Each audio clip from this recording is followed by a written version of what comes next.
voilà, nous sommes non pas de vous à moi, mais votre émission Face à Face sur TV La Foi en Jésus. Aujourd'hui, le frère l'État me cède la place, donc je suis votre sœur Julie Tchenda Mwamba sur TV La Foi en Jésus pour vous servir. J'ai le plaisir aujourd'hui de recevoir l'apôtre Martin Ndongala qui est en séminaire actuellement à Bruxelles jusque demain. On vous expliquera tout à l'heure, avec lesquels nous allons aborder la problématique du Congo, voir un peu d'où vient cette problématique de la situation au Congo, en RDC, et quelles seraient les solutions spirituelles que nous pourrions apporter. Voilà, je me tourne d'ores et déjà vers mon invité. Bonjour. Bonjour. C'est un plaisir de vous recevoir. Merci beaucoup. Alors, la première chose que je vais vous demander, papa, c'est la prière. Dieu notre Père, nous voulons te dire merci. Nous voulons recommander cette émission entre tes saintes mains. Et nous voulons surtout recommander les cœurs de tous ceux qui nous suivent, afin que, Seigneur, nous puissions avoir un autre regard aussi de la situation de notre pays au travers de cette émission. Seigneur, afin que de cette émission, nous puissions tirer des éléments sur lesquels nous pouvons encore nous engager, Seigneur, surtout spirituellement, pour la vraie libération de notre pays. Bénis tout ce moment d'ensemble pour ta gloire, dans le nom de Jésus-Christ. Amen. Amen. Alors, je vais vous demander une petite présentation, nous dire un peu qui vous êtes. Merci beaucoup. Sœur Tchenda, je m'appelle Martin Ndongala, apôtre par la volonté de Dieu, marié, père de 4 enfants. Je suis responsable du ministère international pour le réveil spirituel et aussi responsable d'une école biblique. Et depuis 7 ans, le président de la pastorale des eaux francophones d'Allemagne, où je vis depuis 1989. Voilà un peu la situation. Alors, la problématique du Congo, d'ailleurs, la première question que j'aimerais vous poser, c'est est-ce qu'il faut être forcément politicien pour essayer d'étudier un peu la problématique, ou bien, en tant qu'homme de Dieu, par exemple, on peut se pencher sur cette situation-là? Non, je pense qu'on n'est pas obligé d'être forcément un homme politique pour pouvoir penser aux réalités de notre pays, à la situation de notre pays. Je pense que tout celui qui comprend déjà, d'ores et déjà, que c'est une terre que Dieu nous a donnée est d'office impliqué. Je me souviendrai dans la parole de Dieu, pour aller déjà là, Dieu va prendre Adam et il lui donne la terre. Et quand il lui donne la terre, dans Genèse chapitre 2, le verset 15, il lui dit 2 choses. Travaille cette terre, travaille le jardin d'Éden. Il a dit cultiver et garder. Donc, c'est la responsabilité, n'est-ce pas, de tout citoyen de son pays, de s'intéresser aux réalités de son pays, parce que je crois que d'une manière ou d'une autre, Dieu nous en redemandera des comptes de ce que nous avons fait, de la terre qu'il nous a donnée, et comment nous l'avons travaillé, comment nous l'avons géré. Je crois que nous en rendrons compte d'une manière ou d'une autre, chacun selon la portion de responsabilité qu'il a eu à exercer dans ce pays, sur cette terre. Alors, il a été reproché souvent à certains hommes de Dieu de faire la politique. Le regard, la manière de se pencher sur les choses, est-ce que ça veut dire à ce moment-là, on enlève un peu sa casquette spirituelle, enfin je veux dire d'homme de Dieu, et on commence à faire de la politique, ou il y a une manière d'analyse qui est réservée aux hommes de Dieu que vous êtes? J'estime qu'il serait ce serait une très grande erreur de pouvoir s'impliquer dans la vie politique en enlevant sa casquette de chrétien, parce que là, on risque vraiment de se compromettre. Or, quoi qu'il en soit, quoi qu'on puisse gagner, il y a une chose qu'on ne doit pas perdre, notre nouvelle identité en Christ. Je souhaiterais plutôt que ceux qui sont appelés, ceux qui ressentent en eux cette vocation, ceux qui ont à cœur cette mission de parler aussi politique dans notre pays, qu'ils le fassent en tant que tel, en tant que, non pas seulement pasteur, apôtre et autres, mais en tant qu'enfant de Dieu. Il faudrait d'abord brandir cette identité à partir de laquelle on va faire des analyses et proposer des solutions pour sortir d'une situation. Je sais que le fait de conseiller aux chrétiens, aux hommes de Dieu de ne pas faire la politique relève de la mauvaise compréhension de la notion de politique, d'une part, et de l'autre côté, et c'est ça là où vraiment le bas blesse, c'est plutôt de la manière dont les politiciens exercent la politique. Parce que de par sa définition, la politique n'a rien de mauvais, rien d'impur, rien de péché. C'est juste la gestion. La gestion d'une terre, la gestion d'un pays, de manière à répondre aux besoins de la population. Et quels sont ces besoins de la population? C'est la santé, c'est l'éducation, sa sécurité. Il n'y a rien de mauvais. On regarde, quelque part, est-ce qu'on peut dire que justement, si la politique est devenue ce qu'elle est, avec beaucoup d'immoralité, de mensonges, de corruption, etc., est-ce que c'est pas justement parce que l'Église a perdu son rôle? Elle n'est plus au milieu du village comme avant. Bon. Parce qu'elle a toujours, finalement, quand on regarde même les institutions américaines, au départ, l'Église a toujours eu son mot, elle a toujours été consultée. Oui, Martin Luther King disait que Martin Luther, le docteur Martin Luther, celui qui a apporté le protestantisme, disait que l'Église qui ne tient pas compte, qui ne s'implique pas dans l'épanouissement de la vie de sa société, a échoué dans son rôle. L'Église doit avoir une responsabilité. Parce que celui qui nous a donné la terre, c'est Dieu. Et Dieu a ses enfants sur la terre. Il a son gouvernement sur la terre, son gouvernement qui est composé justement des hommes de Dieu, des apôtres, des prophètes, des pasteurs, des évangélistes. Ça dépend de la confession où on se trouve. Et c'est à nous d'ailleurs, j'estime, que la responsabilité. Et quand l'Église ne fait rien, quand l'Église ne dit pas mot, quand l'Église reste soi-disant, autrement compris, au milieu du village pour dire que bon, ça ne nous concerne pas, on n'a rien à faire avec ça, on n'a rien à dire avec ça, tout ce que nous avons à faire c'est prier, je pense que c'est vraiment une grosse erreur. Donc vous confirmez bien que l'Église a une grosse responsabilité? Absolument. Une part de responsabilité. Absolument. À ce qui est en train de se passer. Justement. Ok. Alors, pour venir maintenant dans le vif du sujet, donc la problématique.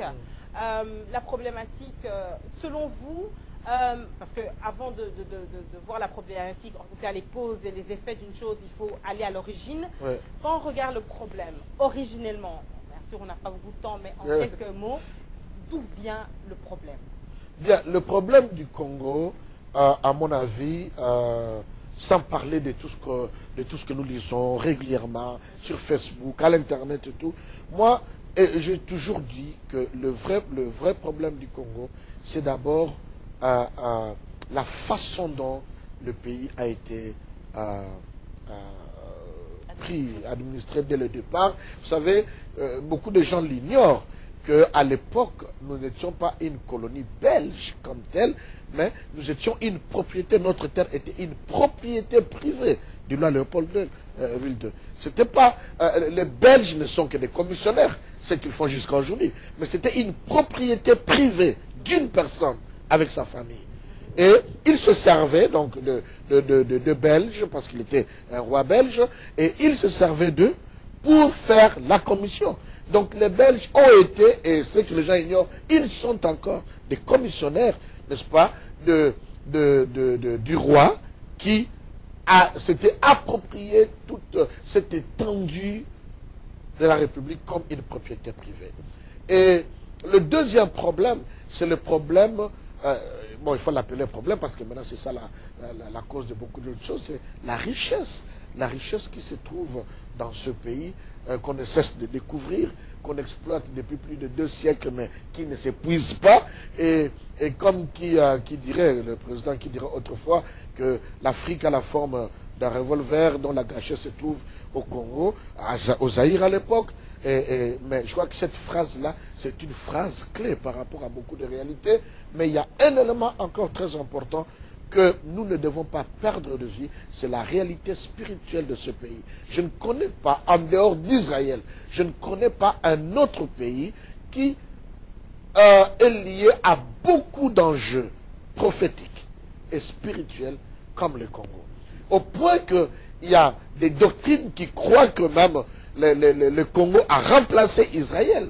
Mais quand nous allons dans la Bible, nous verrons clairement qu'aucune nation ne peut remplacer Israël parce que Dieu est fidèle en ses alliances. Il ne se rend pas de ses alliances. Mais après Israël, je ne connais pas un autre pays sur la terre qui a beaucoup d'implications sur le plan spirituel et prophétique que le Congo.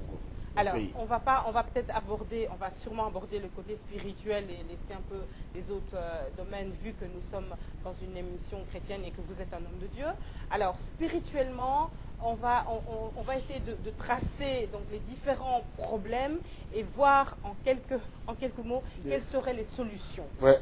Et puis ensuite, on va voir un peu comment l'Église doit reprendre sa responsabilité. Donc, spirituellement, quels seraient les problèmes et quelles seraient les solutions apportées?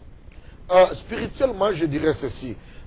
Il y a ce que les gens ignorent. Les gens ignorent actuellement qu'il y a un groupe de 7 personnes qui se trouveraient quelque part aux États-Unis et qui sont à la tête d'un grand mouvement diabolique, un grand mouvement satanique qu'on appelle de Bilderberg. Et dans ce mouvement de Bilderberg, vous retrouvez les Illuminati, les francs-maçons et ainsi de suite. Au fait, le monde fonctionne aujourd'hui dans un système tel que tu n'es pas de l'heure, tu ne travailles pas.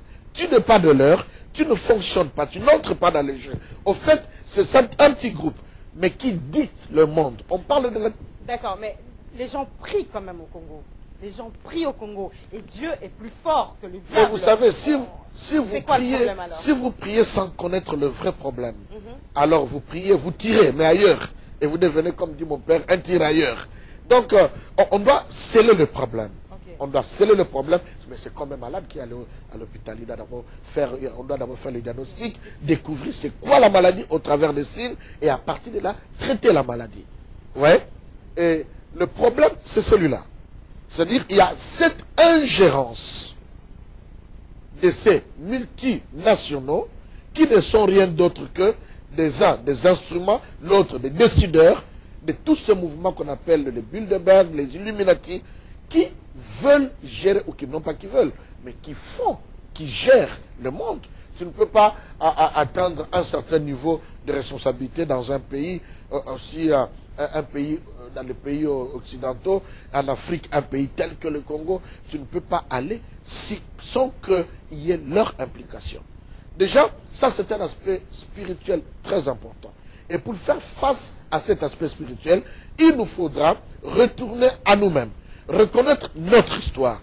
Avant la prise de conscience, comme l'autre disait, recourir, entre guillemets, à notre authenticité spirituelle. Avant que tout cela ne puisse exister, qu'est-ce qui a été dit au sujet de notre pays? Est-ce que Dieu, avant nous, parce que nous avons trouvé des serviteurs, ces serviteurs ont trouvé des serviteurs, ces serviteurs ont trouvé des serviteurs, nous avons une histoire. On parle beaucoup de la crise d'identité actuellement. Est-ce que selon vous, le Congolais est conscient de son identité ou bien a une identité? À un moment donné, je disais même que il a été à un moment donné congolais, et puis il est devenu zaïrois, et puis il est revenu congolais. Est-ce qu'il est conscient de son identité, ou est-ce que ce n'est pas justement un des problèmes, c'est qu'il est en crise identitaire, et donc il se laisse faire parce qu'il ne sait pas qui il est? Je ne suis pas un homme très négatif, je dirais que partant de tout ce qui vient de passer, les marches, tout, je dirais qu'il y a une révolution, il y a une révolution, pas nécessairement dans le mauvais sens, il y a une révolution de mentalité. Il y a des années, j'ai entendu des gens dire, excusez-moi de le dire en lingala, Mbokango, Bate Kango, Tokambola Mbongo. Il y a des gens, on remarqué, le Congolais apparemment, c'est comme s'il n'aimait pas son pays, c'est comme s'il ne se retrouvait pas dans son pays. Mais depuis le 26 novembre, je me suis dit, mon Dieu, c'est-à-dire, je retrouve les Congolais d'antan qui aiment son pays, ce Congolais qui venait en Europe, il termine ses études demain et il a déjà fait sa valise aujourd'hui pour rentrer dans son pays. Vous croyez qu'il s'est vraiment dit maintenant, trop c'est trop? Ouais, je pense qu'il s'est dit trop c'est trop. Mais nous devons comprendre justement les enjeux d'ordre spirituel, les enjeux d'ordre politique, comment les choses fonctionnent pour que nous sachions comment contrecarrer. Excusez-moi de donner cet exemple, permettez-moi de donner cet exemple. J'ai fait les arts martiaux depuis des années. J'ai fait le Shotokan, j'ai fait la self-défense, même en Chine et tout. Et pour bien combattre son adversaire, il faut tout faire pour aller voir comment il combat, quel est son point fort, quelle est sa stratégie de combat. Et c'est par rapport à cela qu'on se prépare. Les joueurs de football, si l'équipe d'Anderlecht va jouer avec AC Milan, l'entraîneur prendra du temps de visionner et d'étudier le style de jeu de cette équipe pour savoir comment consulter son équipe et faire face à cette équipe-là. Et c'est ça. Marcher je marche, je fais des marches, j'encourage, je travaille, j'écris, tout ce que je peux faire. Mais au-delà de cela, sur le plan politique, il faudrait savoir comment les choses marchent. Il faut qu'on ait des lobbies. Mais ce n'est pas notre thème ici. Il faut qu'il y ait des lobbies qui s'organisent, Dieu merci,